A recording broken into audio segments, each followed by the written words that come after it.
अस्सलाम वालेकुम। कैसे हैं आप सब? तो हम अल्हम्दुलिल्लाह ठीक ठाक हैं। और यहाँ पे मैं आपके लिए लेकर आई हूँ ब्लॉग, संडे ब्लॉग ये कह सकते हैं, जिसमें मैं आपको दिखाऊंगी हमारी ताई रोड की शॉपिंग। साथ में ये दिखाऊंगी कि बुक कलेक्शन, हाँ ये कह सकते हैं, स्किन केयर। और उसके अलावा मैंने संडे का जो टाइम था वो कैसे स्पेंड किया। और हम जा रहे हैं सबसे पहले आज कुछ घर में पहनने के कपड़े वपड़े में चाहिए थे। और उसके अलावा आके बारिश के जूते नहीं थे तो वो लेने थे बच्चों के। सो हमने कहा चलो हम ताई रोड चले जाते हैं। ताई रोड गए तो वो ऑलमोस्ट दुकानें जो थी वो संडे था क्योंकि वो तो बंद थी। और ये टाइम तो वैसे ही मुझे बहुत अच्छा लगता है, 4 बजे का वक्त है ये। और सूरज जो है वो तकरीबन तकरीबन जाने की आमदोरफ़्त में होता है, क्योंकि अब सर्दियां हैं तो सर्दियों में जो है तकरीबन 4:15 बजे असर हो जाती है। तो असर के बाद फिर 4:30, तो यही बस हमारा टाइम है जो हम निकले थे। और अच्छा लगा, मज़ा आया। लेकिन ये कि संडे को जो है ना, इतना ज़्यादा मैं आइडिया नहीं है, तो बहुत ज़्यादा शॉप्स बंद थी और बहुत सारी, और मैं ताईवुड बहुत दिनों बाद गई थी। तो वो ब्रिजेस बन गए हैं, काफ़ी ज़्यादा फ्लाईओवर्स हो गए हैं, तो मुझे ना भूल गया था रास्ता, जिस रास्ते से मैं गई थी। तो खैर गए हम। उसके बाद वहाँ पे इरादा था हमारा कि हम लोग चाट पाट खाएंगे, जूस वूस पियेंगे, लेकिन दुकानें ही बंद थी और जिस काम के लिए गए थे वही नहीं हुआ। तो फिर हम लोग सिर्फ मैंने हफ्सा का जो है वो लेना था, ड्रेस वो लिया, और साथ में अपना भी एक ड्रेस लिया। उसके अलावा फिर ये कि वापस आ गए। सो ये अभी आप चीज़ें आगे देखेंगे इंशाल्लाह। अभी आप देखें कि खूबसूरत सा जो सूरज है वो कितना आबोताब से चमक रहा है। आबोताब ही कहूँगी क्योंकि अभी जाने वाली मराहिल पे है। और बहुत खूबसूरत लगता है इस वक्त ये टाइम ना, 4 साढ़े 4 बजे का, जब सूरज गुरूब हो रहा होता है। और ये विंटर, ये नवंबर दिसंबर का। तो यहाँ पे जब बाटा में आए तो मैं देख रही हूँ 3 साल से जो है वो, जब बाटा की शॉपिंग हम लोग काफ़ी ज़्यादा करते हैं, तो जूते जो है ना वो वैसे ही सेम है जो हैं। चप्पलें जो ली थी वो ख़राब भी हो गई मेरे पास, बाथरूम में रख दी गई। और वैसे भी कैजुअल यूज़ में हम पहनते हैं, तो वो वही है। उसका कोई क्वालिटी जो है ना, वो जो क्वालिटी होती है वो तो अच्छी ही है, लेकिन जो वैरायटी होती है ना वो चेंज ही नहीं होती, वो वैसी की वैसी सेम वैरायटी है। बस उसकी कीमतें बढ़ गई हैं, ये कह सकते हैं। बाज़ कीमतें नहीं भी बढ़ी हैं। मैंने देखा कि जो चप्पलें और जो शूज़ हमने लिए थे 3 साल पहले, वो वही कीमतों पे हैं। लेकिन ये है कि बच्चों, अच्छा में ये आके बारिश जो है ना वो फ़ुटबॉल खेलते हैं, तो उसके लिए उनको जो है वो टो शूज़ चाहिए थे, या शायद होता है कुछ आगे से शायद हाई सख्त होते हैं, तो वो जूते यहाँ पे हमें नहीं मिले। इसके अलावा बाकी दुकानें हम लोग देख लेते, लेकिन हाँ बंद थी दुकानें काफ़ी सारी क्या, बहुत तकरीबन पूरी मार्केट ही बंद थी। तो इसलिए फिर हम लोग घूमे भी नहीं इतना ज़्यादा, और फिर हमने चाट भी नहीं खाई, फिर हमने जूस भी नहीं पिया। और बस बिरयानी मैं घर से बना के गई थी, तो वो हमने घर जाके फिर सोचा कि चलो खा लेंगे। सो यहाँ पे सारी वैरायटी हैं जो कि बाटा के शूज़ की हैं। और एक और चीज़ मैंने देखी, जितने भी बाटा में देख लेना, जो मेट्रो पे बाटा है वहाँ पे, या हमारी तरफ एरिया में है, या ये टारी रोड पे मैंने देखा, जितने भी देखा, तो वो जो टैग लगे हुए होते हैं ना, प्राइस टैग, वो उन्होंने निकाले हुए हैं। तो ये इनकी अपनी अपनी फ्रेंचाइज हो गई हैं, अपनी अपनी इनकी ज़ारदारी हो गई कह सकते हैं, अल्लाह मालिक है, मुझे नहीं पता। लेकिन प्राइस टैग नहीं है। मैंने उनसे पूछा कि प्राइस टैग क्यों नहीं है, क्योंकि सेम वही कंडीशन जो यहाँ पे है वो वही दूसरी मार्केट पे भी है, और दूसरी शॉप से भी है, दूसरे एरिया के शॉप पे भी, हर जगह एक ही बात है। तो उन्होंने कहा नहीं, वो गिर जाते हैं, निकल जाते हैं, लेकिन हर चप्पल से, हर शूज़ से तो नहीं निकलेंगे ना, तो प्राइस लगी हुई नहीं है। तो ये सबसे बड़ा मुश्किल काम है कि भाई अपनी मर्ज़ी से लो, और उसके बाद फिर जो भी अपनी मर्ज़ी से वो प्राइस लगा दें या जो भी है, तो ये गलत है ना। होता ये है कि जब अगर एक किसी ब्रांड की शॉप है, तो वहाँ पे जो प्राइजेज़ हैं वो किसी भी कोने में हो, पाकिस्तान के या जहाँ पे भी, सेम प्राइस होनी चाहिए। तो अब ये चीज़ मैंने थोड़ी सी देखी बाटा में कि मुझे बहुत अजीब सी लगी है। और बस खैर इस चक्कर में मैंने कहा कि चलो छोड़ो, फिर अभी फ़ायदा नहीं है लेने का। और हम वापस आ गए। वो एक दो शूज़ पहले ले चुके थे आखिर बार, जो कि उनके स्कूल के लिए थे, तो वो यहीं से लिए थे। क्वालिटी अच्छी होती है, लेकिन ये है कि बहरहाल उसके बाद मैं आ गई थी कपड़ों की शॉप पे। यहाँ से गुजर रही थी तो यहाँ देखा कि जो नीचे लगा के बैठे हुए होते हैं ना खिलौने, और ये गली क्या होता है, स्ट्रीट पे जो लगा के बैठे थे बाहर, उन्होंने लगाए हुए थे। तो यहाँ से मैंने लिनन लेना था। तो हमारी तरफ जो लिनन मिलता है ना वो 1500 का मिलता है। ये छुट्टी की वजह से या पता नहीं क्या, इसने मुझे 1300 का एक सूट दिया, तो मुझे अच्छा लगा, सही लगा, तो दो लिए थे मैंने। और एक अपना सिल्क का लिया था, वो भी मुझे बहुत रिजनेबल सस्ता मिला। तो एक और दो तीन जो सूट है ना, वो भी मैं वॉइस ओवर कर रही हूँ, वीडियो बनाते हुए देख रही हूँ, तो मुझे बहुत अच्छे लग रहे हैं। जैसे एक पीच वाला जो नज़र आ रहा होगा ना, रस कलर का, कितना खूबसूरत है। ये मुझे बच्चों का वाइट कलर का बहुत अच्छा लगा। इसमें से कुछ एक दो कलर्स मेरे पास थे। अच्छा, क्वालिटी भी ना इनमें डिफरेंट है। एक जो है वो बिल्कुल ही 1200 का है, जो कि शायद वो 1100 में दे देता, और एक जो है वो 1300 का ही उसने मुझे दिया कि नहीं वो 1300 का ही देगा। तो वो जो दूसरी क्वालिटी है ना, जो 1100 वाली क्वालिटी है, वो जुमरात बाज़ार या हफ्ता बाज़ार में मैंने देखी है और मिलती है। वो थोड़ी पतला है, बिल्कुल थोड़ा पतला। वो लोग कहते हैं मलाई लॉन ना, वो मलाई लीलन नहीं बोलते उसको, बोलते हैं मलाई लॉन। लेकिन वो बहुत ही बेकार कपड़ा होता है, पानी के जैसा। और वो 1000 रुपये 1100 रुपये जो ना बर्बाद करने के बराबर है, क्योंकि देखिए सिलाई होती है, सिलाई के पैसे अलग जाते हैं, उसके बाद वो कपड़ा चले ही ना तो बेकार है ना फिर।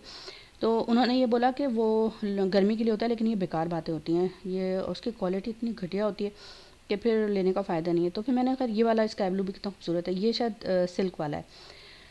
खैर तो मैंने दो मलाई लीलन लिए थे, और इसमें से एक ड्रेस लिया था, इसी का मैंने पिंक लिया है। बल्कि ये वाला कलर तो ज़्यादा अच्छा लग रहा है, लेकिन पर ब्लू हो बहुत ज़्यादा गया, तो मैंने इसलिए ब्लू पे जो है वो आँख ही नहीं धरनी थी, मुझे लेना ही नहीं था। मैंने कहा ब्लू लेना ही नहीं है। तो अब जो है वो इरादा तो मेरा ये है कि मैं खुद सिलूँगी, इसलिए कि एक तो जब स्टिचिंग के जब पैसे जा रहे हो ना, तो वो 1000 1200 रुपये कहीं नहीं जाए, तो उसका दूसरा एक और घर पहनने का सूट ले लेंगे तो वो ज़्यादा बेहतर है। मैंने कहा जब इतनी सिलाई तो आती है मुझे, तो मैं कर सकती हूँ, और अगर मैं फ़्री हूँ तो मैं उसमें कर लूँगी। और मशीन अब निकाल ली है मैंने, इंशाल्लाह अगर इसमें मैं फ्रीक्वेंट हो गई ना, तो फिर मैं दूसरी मशीन अपनी ख़रीदूँगी इंशाल्लाह। तो यहाँ पे कुछ एक दो ड्रेसेस ऐसे थे जो कि मेरे पास हैं भी, जैसे ब्लू वाला था, ये मैं पहन चुकी हूँ। उसके अलावा एक येलो है, वो मैं पहन चुकी हूँ। येलो वाला ये जो नज़र आ रहा है, ये मैंने पहन लेना ही नहीं था, मुझे बड़ा अट्रैक्ट किया था, लेकिन पीला जो रंग है ना, बस पीला ही अटैक करता है मुझे, और बस होता है कि वही ले लूँ। सो खैर अच्छे थे, अगर बहुत ज़्यादा अमाउंट में लेना चाहें तो ले सकते हैं, लेकिन इतना ज़्यादा ज़रूरत नहीं पड़ती है कि इस तरह के लेके और फिर आपने पैसे लगाने हो, फंसाने हो, तो वो फिर अलग बात है। उसके अलावा सिल्क का जो है वो मैंने अलग एक सोचा हुआ है, इसको किस तरह से सियूँगी वो लेने के बाद फिर बस। और दोबारा अगर ज़रूरत पड़ी तो मैं यहीं से ही आके ले लूँगी ज़्यादा क्वांटिटी में, लेकिन अभी फ़िलहाल नहीं ज़रूरत है मुझे। सो जितना देखें, जितना ज़्यादा घूमें शॉपिंग पे, तो वो ज़्यादा फिर जो है वो दिल भी चाहता है और होता है कि हाँ आप ले लो, लेकिन लेकर कोई फ़ायदा नहीं है अमाउंट को फंसाने का। सो बस ये सारा कुछ करने के बाद हमने घर का रुख किया था, और बाकी दुकानें तो बंद थी। कोई काम हो नहीं पाया। हाँ, ये ज़रूर हो गया था कि ये जो कपड़ों का थोड़ा सा इशू हो रहा था अभी एक दो दिन से, तो वो थोड़ा एक एक आध महीने का तो हमारा हो जाएगा, फिर बाद में इंशाल्लाह देखेंगे तो क्या होता है। असल में होता ही है ना कि जैसे कि चेज़ और या इस तरह की मार्केट्स में, मॉल में चली जाती हूँ ना, जहाँ पे टैग लगे हुए होते हैं, वो मुझे आसान लगता है। और ये जो बार्गेनिंग करनी होती है ना, ये मुझे बस एक मुगालदा ही होता है कि जैसे लगता है कि ये लोग मुझे ही ज़्यादा कीमत बता देंगे, और होता भी है ऐसा कि इन लोगों को असल में कारोबारी लोग होते हैं, इन लोगों को पता होता है, तो ये लोग कीमतें थोड़ी ज़्यादा बताते हैं। लेकिन ये कि जिन कीमत का आइडिया हो गया मुझे, तो बस उसी की ख़रीदारी मैं बाहर से इस तरह कर लेती हूँ, वरना मुझे ना बहुत मुश्किल काम लगता है। कि उससे बेहतर है कि जहाँ टैग लगे हुए ना, बस वहीं से चीज़ें उठाओ और बस बार्गेनिंग का सिलसिला ही ना हो। तो बच्चे कहने लगे आप तो कह रही हैं आपको बार्गेनिंग करनी नहीं आती, आप तो इतनी बार्गेनिंग करती हैं, इतना बोलती हैं, लेकिन बोलने के बावजूद भी फिर हाँ हुआ मुझे फ़ायदा, इसलिए कि 1500 का जो सूट था वो मुझे 1300 में मिले, तो मैंने दो तीन ले लिए, तो हो गया 600 का जैसे फ़ायदा हो गया, तो अच्छी बात है। क्योंकि यहाँ पे तो अगर मैं अपने एरिया से लेती हूँ ना, तो वो कम क्वालिटी यही वाली है बिल्कुल, लेकिन वो कम नहीं करते, वो प्राइस को बिल्कुल भी कम नहीं करते हैं। तो बस ये चीज़ें हमने की, थोड़ी सी बहसा बहसी करने के बाद जो थकन हो जाती है, खैर में कर करा के जो है वो फिर तो हम घर आ गए। घर आने के बाद सबसे पहले हमने खाया खाना, बिरयानी बनाई थी, और बहुत ही चटपटी और बिल्कुल ही बिरयानी वाली बिरयानी बनाई थी माशाल्लाह। और आरिफ बहुत दिन से कह रहा था कि बिरयानी बनाए, तो उसकी ख्वाहिश को मद्देनज़र रखते हुए मैंने बिरयानी बनाई थी। और फिर आके हमने खाना खाया, उसके बाद चाय बनाई, चाय पी। और ये टाइम जो होता है ना थोड़ा सा शाम का, बिल्कुल, क्योंकि हम लोग गए थे तकरीबन 4:30 बजे, और 1 घंटे में हम वापस भी आ गए थे ना, क्योंकि आधा घंटा 20 मिनट का रास्ता होता है टाइगर से, तो इतना ज़्यादा टाइम नहीं लगता। और वहाँ पे भी बहुत ज़्यादा टाइम लगा, तो मगरिब घर में आके हमने पढ़ी थी, तो हो गया था। सो बस ये कि चाय शाय पी, और उसके बाद मेरी स्किन जो है ना वो काफ़ी दिनों से बहुत ज़्यादा ख़राब थी, और किचन भी बहुत ज़्यादा ख़राब हो रहा है। सबसे पहले अभी मैंने चाय वाय पीने के बाद किचन को क्लीन करना था, किचन साफ़ किया, चूल्हा वूल्हा देखें बहुत ज़्यादा थोड़ा गंदा हो रहा है ना, बहुत ज़्यादा थोड़ा गंदा हो रहा है। तो वो किया। अब जब मैं, क्योंकि ये होता है कि किचन जो है ना वो डेली बेसिस पे करना होता है, रात में एक दफ़ा करके मैं सोती हूँ, और सुबह उठ के जो है वो फिर दोबारा से दिन में एक दफ़ा करती हूँ, तो दिन में 2 या 3 दफ़ा हो जाता है कि किचन जो है वो क्लीन करना ही करना है। सो वो करने के बाद फिर मुझे अपना और ये होता है कि ग्लव्स पहन ले भाई, तो ग्लव्स पहनने के बाद जो थोड़ा सा हाथ भी ख़राब ना हो और सही। अब जब ग्लव्स नहीं पहनती हूँ ना तो फिर हाथ भी ख़राब हो जाते हैं, तो उसकी स्किन केयर करनी होती है।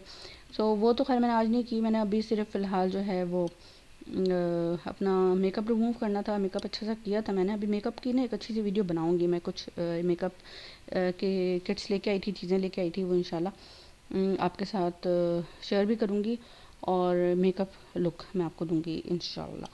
तो फिर यहाँ पे है, सबसे पहले मैंने अपनी ये जो वॉचेस थी और ये चीज़ें उतार के उसके बाद ये टोनर लगाया, और ये टोनर बहुत अच्छा लगता है मुझे, इतना अच्छा टोनर है ये। तो बस उसके बाद जो है मैंने बेबी ऑयल लगाना होता है, ये मॉइस्चराइज़ करने के लिए बहुत ज़रूरी होता है, चाहे गर्मी है चाहे सर्दी है, लेकिन स्किन को मॉइस्चराइज़ रखना बहुत ज़रूरी होता है और स्किन की हेल्थ के लिए। और अगर आप चाहते हैं कि अच्छी रहे तो उसके लिए बहुत ज़रूरी है। तो हाथों पे और चेहरे पे, उसके अलावा अंडर आई जो होती है उसमें नहीं पड़े, रिंकल्स ना आए, तो उसके लिए जो है वो बेबी ऑयल सबसे बेस्ट है। इसमें पैरों में लगा लें और रिजनेबल भी होता है, ज़्यादा महंगा नहीं है, मेरे ख्याल से 150 रुपये का होता है और 2 महीना भी आराम से चल जाता है। उसके अलावा फिर मैंने ये डॉक्टर रशील की जो है वो रखी हुई है विटामिन सी की सीरम, तो ये लगाई, ये भी मैं लगा लेती हूँ दिन में एक बार ज़रूर लाजमी। और पहले मैं जो है वो 2 दिन में लगाती थी, लेकिन अब मैं डेली लगाने लगी हूँ क्योंकि अब सर्दियाँ भी आ गई हैं, तो फिर ये कि स्किन एकदम से जो है ना वो डेड हो जाती है। तो ये सारा कुछ करने के बाद ये मेरी अब फ़िलहाल जो है ना ये स्किन केयर मेरी यही वाली थी, क्योंकि अभी बहुत ज़्यादा मेकअप है नहीं, तो मेकअप को वॉश करने के बाद फ़िलहाल जो है डेली बेसिस पे जो है ना ये चीज़ें तो लाजमी करनी पड़ती हैं। और जितनी भी जो भी एज हो ना उसमें लाजमी ये करना चाहिए। मैं बल्कि हफ्सा को भी कहती हूँ कि अपनी मकदार के हिसाब से, मतलब अपनी एज के हिसाब से कम से कम जो है ना बेबी ऑयल तो ज़रूर यूज़ किया करो, अपनी कोहनियों से लेकर अपनी मतलब फुल आर्म्स पे, हाथों पे, पैरों पे, उसके अलावा नेक पे, ताकि ये कि चेहरा जो है वो फ्रेश रहे। और पानी का जो हिसाब किताब इनटेक वो लाजमी होना चाहिए, बहुत ज़्यादा फ्रूट्स का हिसाब किताब बहुत अच्छा होना चाहिए, और नहीं तो पानी सबसे बेस्ट है। उसके अलावा स्किन आउटर जो है वो आपकी इसी तरह से सही रह सकती है कि बहुत सस्ती सी कोई चीज़ मॉइस्चर यूज़ करें, लेकिन स्किन का ख्याल रखें, केयर करें।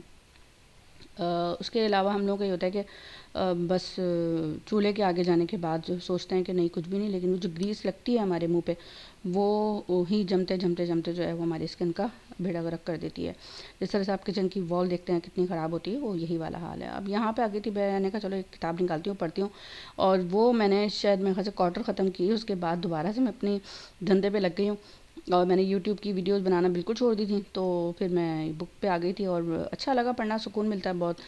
लेकिन मैंने क्वार्टर पढ़ के उसको छोड़ दिया, वो रखी हुई है अभी तक, दोबारा मैंने 2 दिन से नहीं पढ़ा है। संडे के बाद आज जो है वो वेडनेसडे हो गया, तो इंशाल्लाह ख़त्म कर लूँगी उसके 3 हिस्से भी जो रह गए हैं, क्योंकि वो बुक मैं पहले पढ़ चुकी हूँ, लेकिन दोबारा से पढ़ना चाह रही थी और अच्छा लगा मुझे दोबारा रिपीट उसको पढ़ना। और क्योंकि एक बार जब पढ़ा था उस वक्त, तो उसके बाद ऐसा ऐसा जो है वो माइंड सेट होना शुरू हुआ था। कम्युनिकेशन स्किल जो है ना वो बुक्स पढ़ने से बहुत अच्छी होती हैं, तो पढ़ा करें। और ये मेरे बुक कलेक्शन आप देख चुके हैं, इंशाल्लाह मैं और लेकर आऊँगी। पहले ये वाली जो है दोबारा से रिपीट कर लूँ सारी, जिस तरह से मुझे हिम्मत होती रही। सो बस ये था आज का व्लॉग, मज़ेदार सा और प्रोडक्टिव सा माशाल्लाह। तो अपना बहुत ज़्यादा ख्याल रखिएगा, मुझे दुआ में याद रखिएगा, और अगर वीडियो अच्छी लगे तो कमेंट कर दीजिएगा। अल्लाह हाफ़िज़।